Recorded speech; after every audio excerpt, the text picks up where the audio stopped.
Thank you all for joining me today. Today, we once again saw our number of new cases of COVID-19 inch up yet again. And Dr. Levine will go over these figures in more detail in just a few minutes. But while we're no longer seeing exponential growth of new cases daily, this continued growth should serve as a reminder to everyone that we do not yet have this virus under control. Now's not the time to get complacent. We need to buckle down and recommit ourselves to eliminating as much contact as we can with people outside our homes. If we all continue to work together, we can push down that growth rate. Over the past few days, we've had new case rates of 1,400, 1,500, 1,600, and now we have more than 1,800 people hospitalized with COVID-19. We're launching a new hospital preparedness dashboard that will let anyone see a county-by-county breakdown of key equipment availability and usage. And Dr. Levine will be giving more information on this in just a few minutes. You'll be able to see from the dashboard that cases are not evenly distributed across the state, per capita or per hospital. Some communities have been hit harder, while others have seen slower growth. Combating a pandemic means we all have to work together.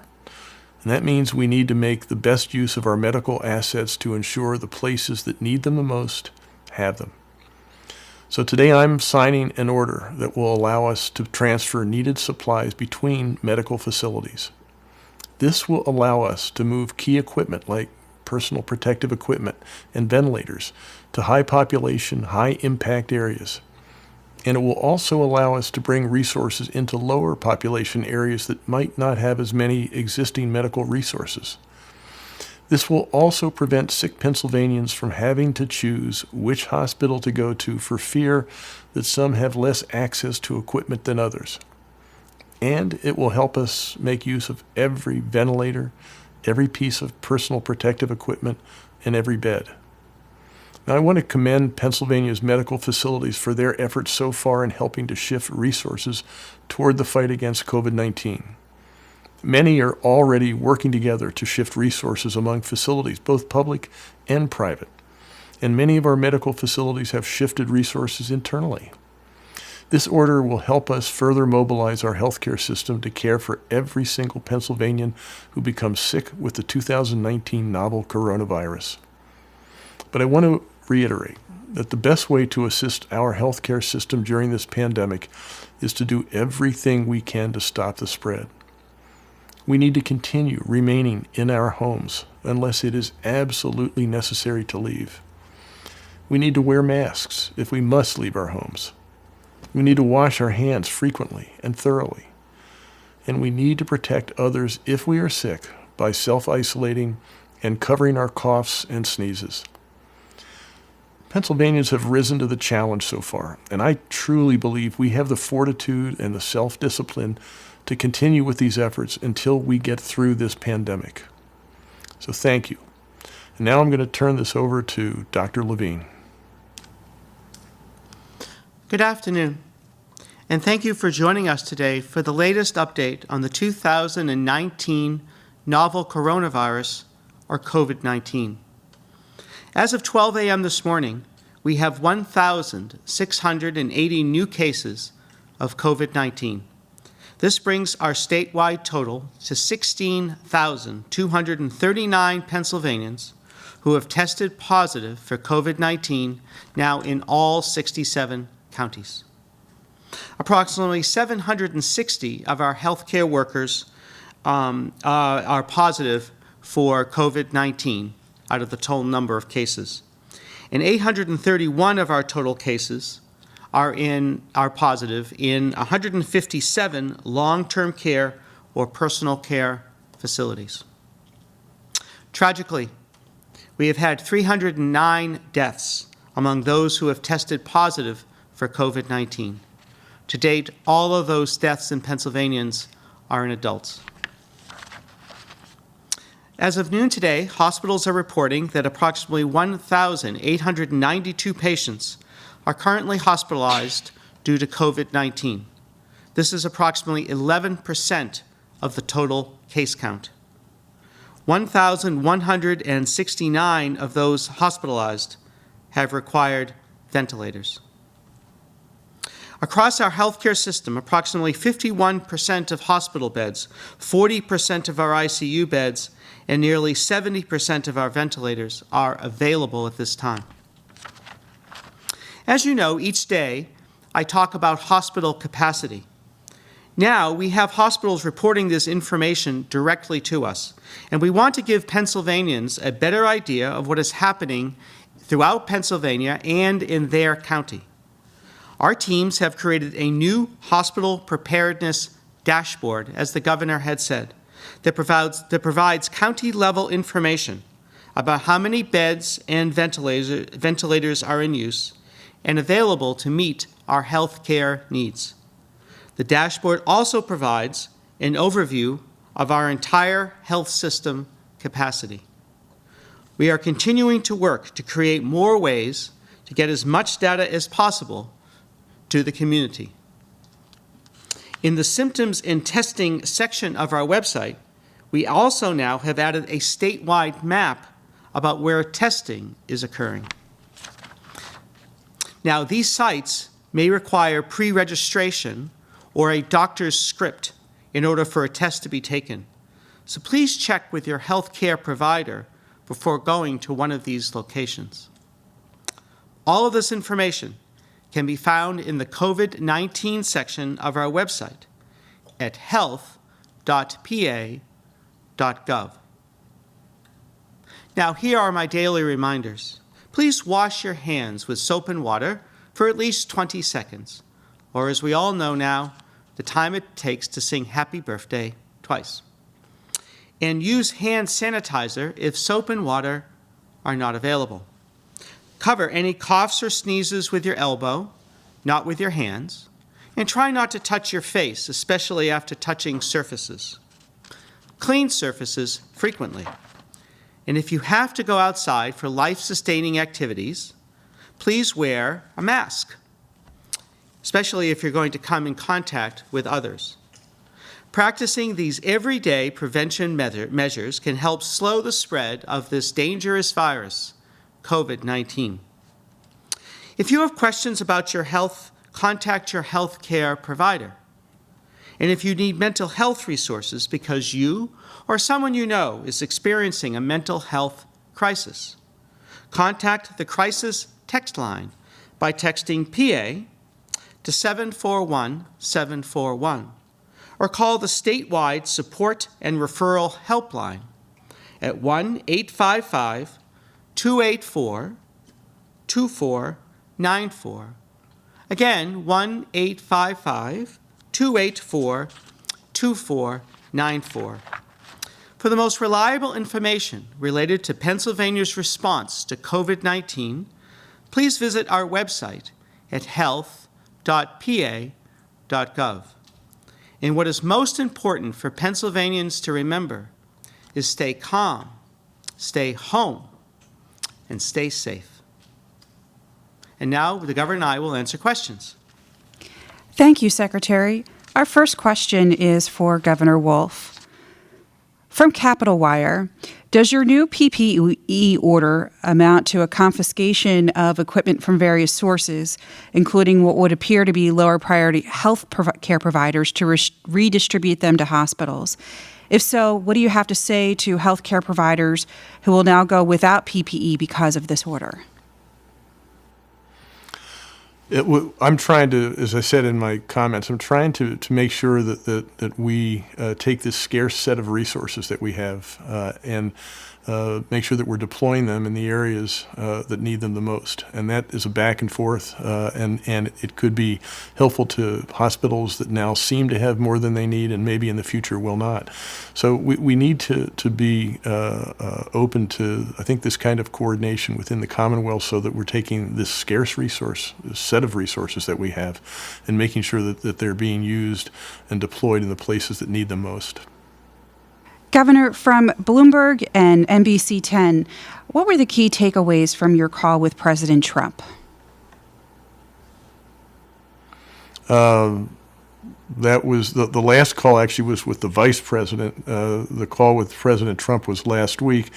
And it was that the federal government continues to work on things like, at the federal level, the coordination of supplies. In the vice president's call just yesterday, we talked about a control tower kind of operation where the federal government is trying to make sure that scarce resources, equipment, ventilators get to the places that need them the most. Governor, from Penn Live, should high school athletes continue to hope that they will get to finish their winter sports championships or play spring sports this school year?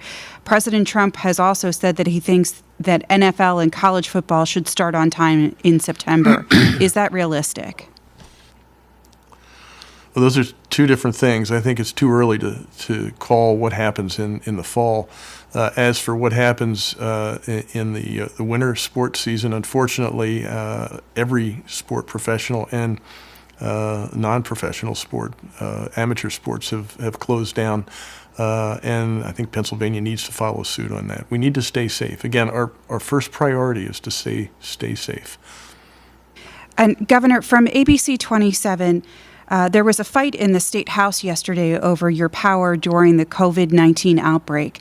House Republicans think your shutdown of businesses is too severe, and some of them, if they could do safely, should be allowed to continue operating. What is your response to their criticism?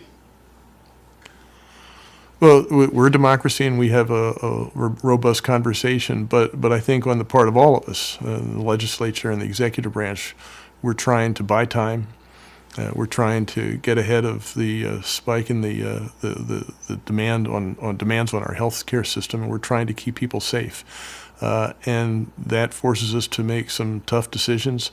But again, I think all of us are agreed that we want to keep people safe. We want to buy time so that we don't overstress our healthcare system. Secretary, the next question is for you. From CNBC, can you share about Pennsylvania's efforts to secure PPE for essential workers and discuss any challenges you're facing to get enough supplies? So we have been working tirelessly over the last number of months to obtain personal protective equipment. So that can include the N95 masks for patients for healthcare professionals taking care of patients directly with COVID-19, as well as other type of surgical masks, gowns, gloves, all of that personal protective equipment. We have received shipments from the national stockpile, and we have pushed that out to the healthcare facilities, which includes hospitals, health systems, and long-term care living facilities. In fact, we have distributed over 1.8 million N95 masks and almost 900,000 of the surgical masks over the last number of months. So we have been also working to get those supplies from manufacturers throughout Pennsylvania, throughout the nation, and actually throughout the world. And we also are working on a system where we might be able to sterilize N95 masks using a number of different methods. So we will do everything we possibly can to supply these needed resources to healthcare professionals in the field. Secretary, we have multiple media outlets asking about any progress that's been made in identifying the race and gender of COVID-19 patients in Pennsylvania. So unfortunately, we really don't get that information on a regular basis through our regular data system, but we are working on some novel ways to be able to get that data and then to give that data to the media and the public. And then as a follow-up, the U.S. Surgeon General spoke about African Americans having more pre-existing medical issues, less access to health care, and are more likely to work in unstable jobs. Do you see that happening in Pennsylvania? Well, we have been concerned about health equity and what we call the social determinants of health now for years. The social determinants of health include economic opportunity. They include nutrition. They include the environment. They include transportation and access to health care. And so we know that there are challenges in health equity for African Americans as well as Hispanic Americans in Pennsylvania and throughout the nation. So we have been working at the Department of Health in collaboration with the Department of Human Services and Governor Wolf's administration to address those before COVID-19 occurred. Of course, those same disparities are even more significant now that we have a global pandemic. So we'll be working again to try to make sure that those health disparities do not influence someone's ability to get the care they need to treat COVID-19. Governor, our next question is for you. From WNEP, you previously said that you had no plans to send the National Guard to the Hazleton area. But now with coronavirus cases, they're numbering more than 1,000. What, if any, is the state going to do to help this area of Luzerne County get things under control? Well, I'm working with local officials up there. I had a call yesterday with Congressman Matt Cartwright to talk about some things we might do. None of those involved sending in the National Guard. But again, as I said in my last press conference, we're talking about all the different ways that the state can help places like Luzerne County and Hazleton. And I will continue to have those conversations, but as of now, we don't have the National Guard. Let me just get back to the last question that Secretary Levine talked about. I had a call with the Vice President today and was pleased to hear that the federal government is now going to be taking a closer look at the ethnic distinctions and the different ways that COVID-19 is affecting our population.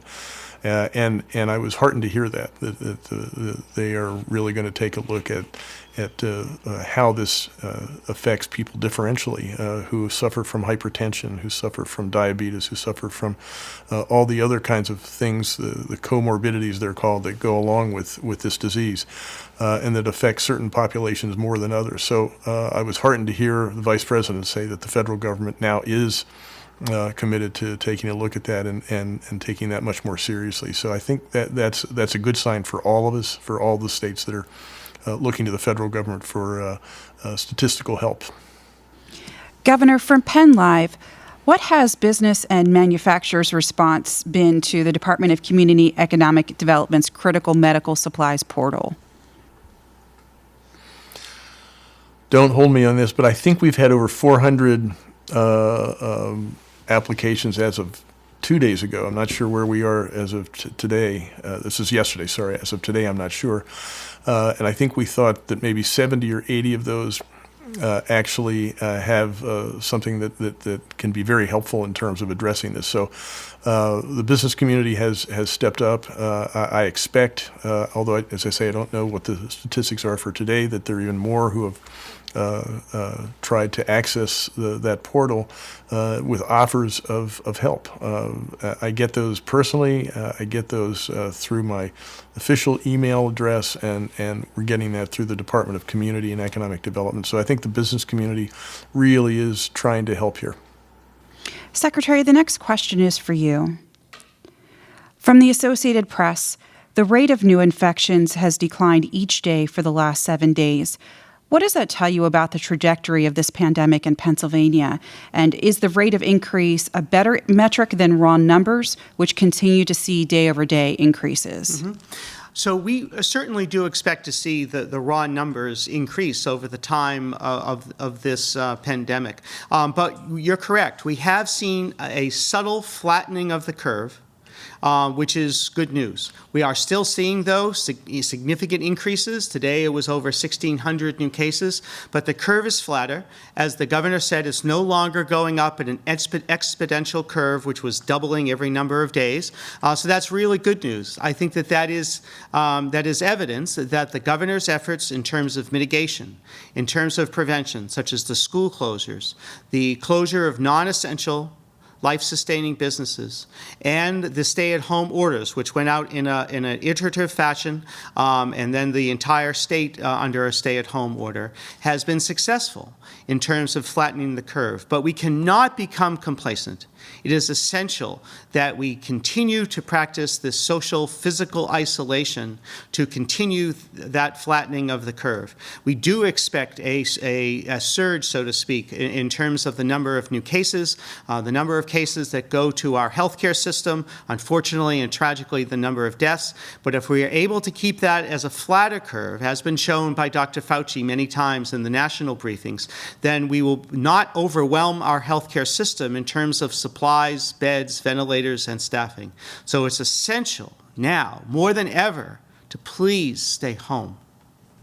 Secretary, from the Philadelphia Inquirer, Deborah Birx said this morning at the White House Coronavirus Task Force that they're concerned about the Philadelphia region becoming one of the next hotspots due to trends in daily case reporting and testing. Has there been any direct federal support due to this anticipated surge, and do you expect any? So we did hear that before from Dr. Birx, and so that sort of is more evidence of what we've been saying, is that even though the curve is somewhat flattened, Philadelphia and the Southeast remain an area of significant concern. Philadelphia has more than 4,400 cases, more deaths. Another area of concern for us is the Northeast. The governor has mentioned the Hazleton area in Luzerne County, but also Lehigh Valley and Monroe County was discussed. So those are the areas that are of most concern. The western part of Pennsylvania has seemed to remain more stable, but we'll be watching that as well. And the governor had referenced a phone call from the vice president, and I believe he'll talk about what the vice president discussed about resources to deal with this potential surge of cases and the quote-unquote hotspot in Philadelphia. Secretary, as a follow-up to that, Philadelphia health officials just said they believe their numbers are stabilizing. How does that reconcile with the predictions that there is a surge coming? Well, I think both are true. By stabilizing, it means that exactly what I said before, is that the curve has flattened somewhat, that it's not going up in this exponential way, but they have been increasing. But we want to remain optimistic and positive that we will be able to cope with this increase in patients with our healthcare system. But the key to that, as we have been emphasizing, is the social and physical distancing and the stay-at-home orders from the governor. So please, please stay home. Governor, the next question is for you. From WJAC, we're getting a lot of questions as why fishing season was given a green light and other sport activities such as golf have not. Why not open up courses to walking only and keep the bars and restaurants associated with many of these courses closed, like so many are surrounding states? That's a fair question. Let me just answer. I think Dr. Levine said the call from the vice president today was actually to say that the federal government now is looking at southeastern Pennsylvania as a hotspot, and that means that the federal government is actually bumping Pennsylvania up in terms of priority for getting this scarce equipment, personal protective equipment, ventilators, and things like that. So while it's not good news that Philadelphia and the southeastern part of the state is seen as a hotspot, it is going to be helpful in terms of getting more attention from the federal resources, and that's a good thing. In terms of the fishing, the Fish and Boat Commission made the decision to open trout season, I think early. And the idea was that that's something that people can do individually. Unlike golf, where you actually have to go and pick up your cards and maybe actually congregate with other people, this is something you can do like hiking. You can be outside and do on your own. And one of the concerns I think I have, and I think we all need to have, is for the mental well-being of Pennsylvanians as we go through this. Staying at home is the best possible thing. Staying away from other people is what we need to do to keep this virus from spreading. And going out in the middle of a stream and trout fishing by yourself is something that I think could actually be good for your mental health and actually not contribute one bit to the spread of this virus. Secretary, from Fox 43, in regards to your executive order today, will EMS and fire agencies be included in this order? The reporter is saying that I've had some EMS agencies reach out confused about what the order means for them. Well, so this executive order means that the governor has the ability to move assets and resources to areas that are necessary. So it could involve primarily hospitals and health systems, but it could involve supplies for long-term care living facilities, and it could, in theory, apply to resources for EMS agencies as well. And so we want to be able to work with the hospitals, health systems, the nursing homes, EMS agencies, balance the needs according to where we're seeing the increases, and then be able to supply those needs in terms of all the resources that are necessary to take care of sick patients with COVID-19. Secretary, we've had several questions about nursing homes. First, from WFMZ about hearing about from families and residents of nursing homes saying that the facility hasn't shared specifics on the number of positive coronavirus cases in their facility. What are the legal requirements for nursing homes to notify patients, and what would you recommend nursing facilities do to notify their residents, employees, and families? Well, so, in terms of the notifications, there's always a balance between individuals' privacies and confidentiality of medical information versus the needs of public health, whether that's across the state, in a local area, or in a nursing home.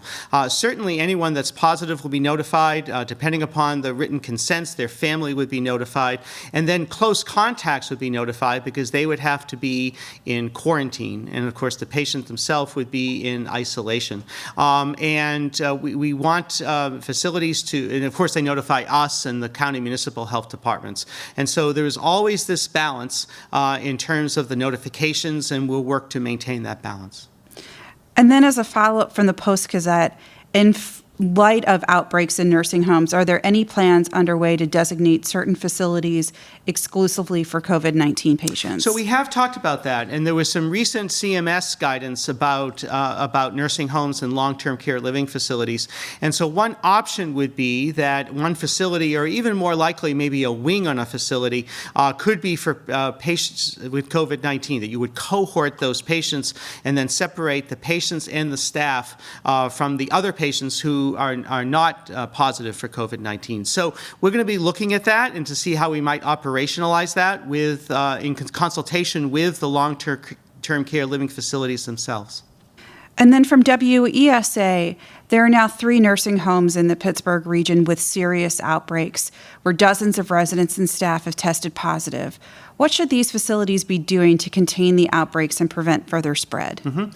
So we are working with all of the long-term care living facilities, whether they're nursing homes or personal care homes. We're working with the Department of Human Services in terms of the personal care homes and assisted living facilities that they regulate. And as we announced yesterday, we do have a contract with ECRI to provide consultative services remotely about infection control, as well as with our staff and our public health nurses and our epidemiologists. So we're going to work really, really closely with nursing homes. We'll discuss the new advice from the Center for Medicare and Medicaid Services about cohorting and do anything possible to protect vulnerable patients in Pennsylvania, in nursing homes, personal care homes, and the staff at those facilities.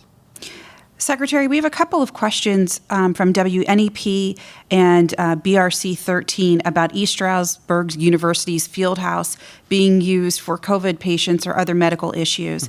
Is it a possibility that it will be used in the near future? And if so, will we see movement into it? Well, so there are a number of different initiatives in the Northeast. So as we've been saying, in addition to the Southeast, Philadelphia and the Collar counties, the Northeast, whether it's Luzerne County, Lehigh County, Monroe County, others have been an area of concern as well. And so we are looking to put in place a temporary medical facility in the Northeast, and we're also looking to put in a mass testing facility in the Northeast, and then we will provide whatever resources are necessary to the hospitals, health systems, and long-term care living facilities in that area to safeguard the population.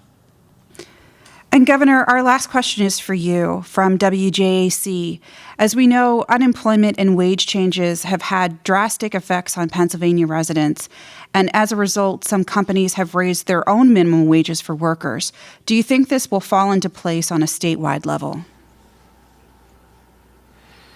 I was not aware of that happening in companies, but I think it's a good thing, and it would be a wonderful thing. As someone who supports an increase in the minimum wage, we need to make sure that people who work get a family-sustaining income, and I applaud companies that are raising the rates to make sure that their workers have that.